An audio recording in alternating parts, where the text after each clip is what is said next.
कलम India news के नए सेगमेंट सत्ता, साजिश और संग्राम में आपका स्वागत है। कलम इंडिया लोकसभा चुनाव को लेकर आप सभी के लिए आपके सांसद की पूरी जानकारी लेकर आया है। हम हर एक संसदीय सीट और उस सीट से जुड़े नेताओं और सांसदों का रिपोर्ट कार्ड आपके सामने पेश करते हैं और पार्टी किस नेता पर भरोसा जताएगी इस पर हम चर्चा करते हैं। आज बात काराकाट लोकसभा सीट की। रोहतास जिले का काराकाट सीट वैसे तो 1952 से ही शाहाबाद दक्षिणी लोकसभा क्षेत्र के रूप में जाना जाता था। फिर इस सीट का नाम 1962 में बदलकर विक्रमगंज कर दिया गया, लेकिन 2008 के परिसीमन के बाद काराकाट लोकसभा सीट अस्तित्व में आई। इस सीट पर पहले कांग्रेस का एकाधिकार माना जाता रहा है। 1989 से पहले तक यही हालत इस सीट पर रही। इसके बाद यह सीट समाजवादियों के कब्जे में आई और लंबे समय तक इसी के कब्जे में रही। बीजेपी इस सीट पर अपनी जीत में सफल नहीं हो पाई है। बता दें कि 2019 के लोकसभा चुनाव में यह सीट जदयू के पास थी। इसी सीट पर जदयू के खिलाफ उपेंद्र कुशवाहा चुनाव मैदान में थे और उन्हें हार का सामना करना पड़ा था। इसके अलावा उपेंद्र कुशवाहा उजियारपुर सीट से भी चुनाव लड़े थे और वहां से भी उन्हें हार का सामना करना पड़ा था। इस काराकाट सीट पर हमेशा से वहां के क्षेत्रीय दलों का ही वर्चस्व रहा है। देखना यह होगा कि क्या इस बार भाजपा इस सीट पर अपने उम्मीदवार उतारती है, क्योंकि यहां 1991 के बाद से अब तक बीजेपी ने कभी उम्मीदवार ही नहीं उतारे हैं। एक जमाने में कांग्रेस नेता और सहकारिता सम्राट के नाम से जाने जाने वाले सम्राट तपेश्वर सिंह की यह कर्मस्थली रही है। यहां परिसीमन के बाद से एक चीज जो देखी गई है वह यह है कि यहां सांसद हमेशा बदलते रहे हैं। कोई भी उम्मीदवार यहां 2 बार से अधिक जीत नहीं सका है। इस सीट पर जब यह शाहाबाद दक्षिणी लोकसभा के नाम से जाना जाता था तो पहली बार कमल सिंह निर्दलीय सांसद बने थे। 1989 के बाद से यहां कांग्रेस के प्रत्याशी को भी कभी जीत नसीब नहीं हुई। मतलब उनके हाथ से उनका यह किला भी छिन गया।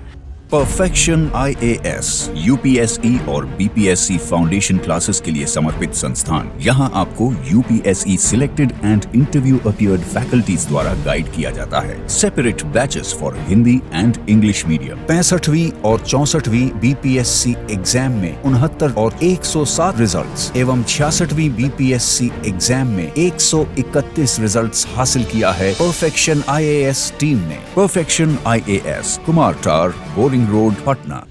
बता दें कि इस सीट से समता पार्टी के टिकट पर जदयू के प्रदेश अध्यक्ष रहे वशिष्ठ नारायण सिंह सांसद रह चुके हैं। 2014 में यह सीट उपेंद्र कुशवाहा ने जीती थी। 2019 में उपेंद्र कुशवाहा को यह सीट जदयू के महाबली सिंह के हाथों गंवानी पड़ी थी। काराकाट लोकसभा सीट के अंदर ओबरा, गोह, नबीनगर, नोखा, डेहरी और काराकाट 6 विधानसभा सीटें आती हैं। इसका जिला रोहतास कभी बिहार के उद्योग के केंद्र के रूप में जाना जाता था।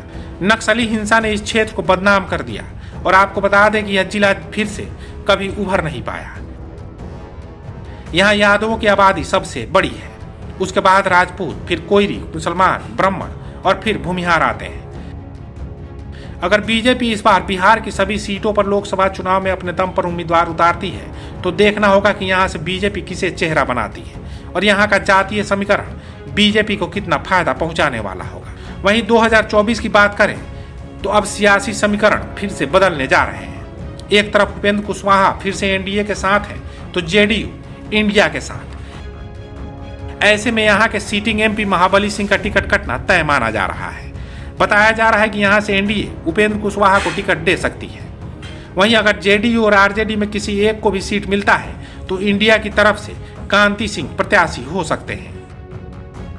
काराकाट लोकसभा सीट से आपके सांसद का रिपोर्ट कार्ड पर हमारी खास पेशकश आपको कैसी लगी आप जरूर बताइएगा और कमेंट बॉक्स में अपना कमेंट लिखकर हमें सुझाव भी दे सकते हैं। स्टोरी पसंद आई हो तो कलम इंडिया का हौसला बढ़ाएं, हमारे चैनल को सब्सक्राइब करें, वीडियो पसंद आए तो लाइक और शेयर करें। अगर आपके पास कोई सुझाव हो तो हमें कमेंट बॉक्स में लिखें या फिर ऐसी ही कोई और कहानी सुनना चाहते हैं तो आप हमें कुछ इनपुट्स के साथ जानकारी साझा करें।